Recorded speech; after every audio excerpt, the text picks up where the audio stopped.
मित्रों नमस्कार। मित्रों, कई बार हमारे मन में ये विचार आता है कि हम अपने परिवार के लिए, देश के लिए, समाज के लिए, किसी मित्र के लिए कुछ करें, परंतु हम ये सोच कर ही अपने हाथों को रोक लेते हैं कि हमारी सामर्थ्य इतनी कम है और इतने कम सहयोग से हम किसी का क्या भला कर सकते हैं। तो मैं आपको एक कहानी सुनाने वाला हूँ। ये कहानी वैसे तो बहुत लोगों को पता भी होगी, लेकिन प्रसंगवश मुझे सुनाना ही पड़ेगा।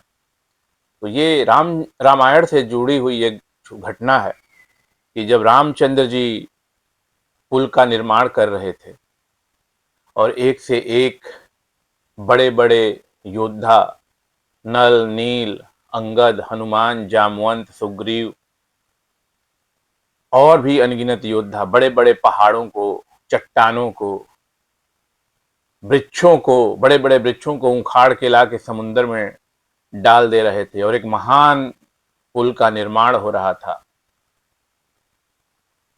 तो एक गिलहरी भी भगवान के सहयोग में आ गई थी। तो वो गिलहरी क्या करती थी कि वो जाती थी समुद्र के पानी से अपने आप को गीला करती थी और फिर किनारे पे आके लौटती थी और लौट के दोबारा से जाके पुल के ऊपर जहां पुल बन रहा था उसको अपने बालू को, रेत को झाड़ देती थी और ये क्रिया वो लगातार किए जा रही थी। तो भगवान ने जब इस दृश्य को देखा तो वो बड़े ही रोमांचित हो गए और बड़े ही भाव विह्वल होकर उन्होंने गिलहरी को ऐसे सहला दिया उसकी पीठ पे अंगुलियों से। और क्रिएटर ब्रह्मा जी ने इसको स्टैंप की तरह से अंकित कर दिया। तो आज भी आप देखते हैं कि गिलहरी के पीठ पे 3 निशान हैं, वो भगवान राम ने बनाए थे। तो इतने सारे बड़े बड़े योद्धा जो सहयोग दे रहे थे, नन, नील, जामवंत, अंगद, भगवान ने किसी को बुला के शाबाशी नहीं दिया कि well done, keep it up, बढ़े चलो, शाबाश, तुमने बहुत बड़ा काम कर दिया। लेकिन भगवान ने किसको चुना? गिलहरी को चुना, क्योंकि वो अपने सामर्थ्य से बढ़कर काम कर रही थी। और दूसरी कहानी ये है कि महाराज भगीरथ जो तपस्या करके गंगा जी को स्वर्ग से पृथ्वी पर ले आए थे। घनघोर उन्होंने तपस्या की थी, हजारों साल तक तप में चले गए थे, समाधि में लीन हो गए थे। पहले तो उन्होंने तपस्या की थी, शायद ब्रह्मा जी की थी। फिर उसके बाद से उन्होंने कहा था कि भाई गंगा जी जब आएंगी तो संभालेगा कौन। तो फिर उन्होंने शंकर भगवान की तपस्या की थी। शंकर भगवान ने कहा था कि ठीक है, आने दो, मैं गंगा जी को अपनी जटाओं में ही निवास करवा दूंगा। और उन्होंने फिर एक लट खोल दी थी जो गंगा जी बहती हैं। ये पौराणिक कथा है, इस पे ये कहानी बताई गई है। लेकिन जो तत्व है वो यही है कि महाराज भगीरथ ने बहुत ही घनघोर तप किया था गंगा जी को पृथ्वी पे लाने के लिए और पृथ्वी पे लेके आए थे। तो एक महान कार्य किया था, बहुत बड़ा कार्य किया था। तो इसे भगीरथ प्रयास कहते हैं और जो पहला वाला है उसे गिलहरी प्रयास कहते हैं। तो भगीरथ प्रयास करना सबके बस की बात नहीं होती है, वो विरले लोग ही कर पाते हैं। जो भगवान के द्वारा सिलेक्टेड लोग हैं वही कर पाते हैं। लेकिन गिलहरी का जो वाला जो प्रयास है वो हम में से कोई भी कर सकता है, उसके लिए कोई रोक टोक नहीं है। लेकिन हम क्या करते हैं कि हम भगीरथ प्रयास के चक्कर में पड़े रहते हैं कि हम कुछ बड़ा करेंगे, कुछ बड़ा करेंगे, कुछ बड़ा करेंगे, इतने से क्या होगा, इतने से क्या होगा, और हम गिलहरी वाला प्रयास से भी वंचित रह जाते हैं। जबकि भगवान के नजर में दोनों ही प्रयास एक जितने ही महान हैं।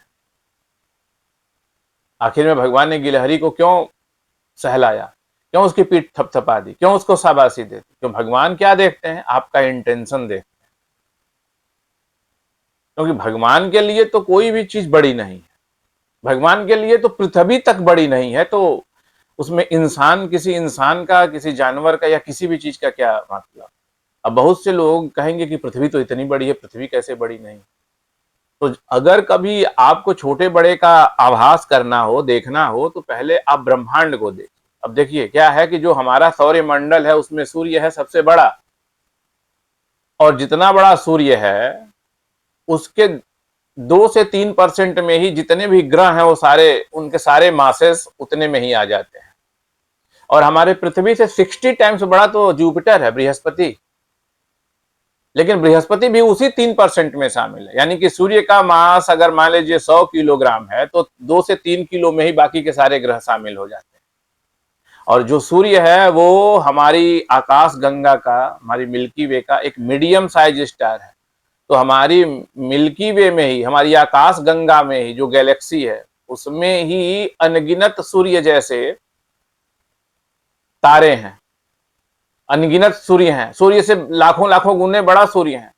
और हमारी आकाश गंगा जैसी अनगिनत आकाश गंगाएं हैं। तो आप सोच लीजिए हमारी पृथ्वी की क्या औकात है, तो उसमें इंसान की क्या औकात हुई। तो भगवान के लिए तो कुछ भी बड़ा नहीं। तो हम तो भगवान के सामने हमें अपने आप को, अपने कर्मों को ले के जाना है। तो हम ये बिल्कुल, हमें ये नहीं सोचना चाहिए कि ये चीज छोटा हम काम कर रहे हैं या बड़ा कर रहे हैं। हमें गिलहरी का ही प्रयास करने की कोशिश करनी चाहिए। तो अगर हम कितने भी हम संसाधनहीन हैं, हमारे पास संसाधनों की कमी, अगर हम कुछ नहीं कर सकते हैं तो किसी पेड़ में कहीं से ले जाके एक गिलास पानी तो डाल सकते हैं, इतना तो कर ही सकते हैं। और वही भगवान को चाहिए। तो गिलहरी प्रयास के लिए ही हमें जुटना है।